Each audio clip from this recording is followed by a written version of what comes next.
আরে ভাই, late night craving কি হয় সেটা আমার জানা নাই, তবে ইদানিং আমার রাতের বেলা একদমই ঘুম হয় না। আর ঘুম না হলে স্বাভাবিকভাবে প্রচণ্ড ক্ষুধা পায়। তো গতকাল রাত্রের এই ভিডিওটা, আমাদের রাতের বেলা প্রচণ্ড ক্ষুধা পাইছে, তার উপরে বৃষ্টি, দেখতেছিলাম সিরিজ।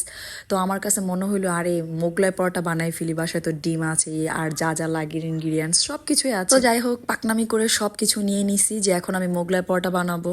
বলে রাখা ভালো, আমার জীবনে কোনোদিন আমি মোগলাই পরোটা বানাই নেই। তো আমি জানি যে কিভাবে ডোটা তৈরি করতে হয়, সে আমি ডোটা তৈরি করে নিয়েছিলাম। এই পর্যন্ত সবকিছু আমার পারফেক্টই ছিল। সবথেকে বড় কথা, ইউটিউবে কোনো ভিডিও দেখে রান্না করা হচ্ছে জীবনের সবথেকে বড় বোকামি। আর গতকাল আমি সেই প্রমাণটা হাতে নাতে পাইছি।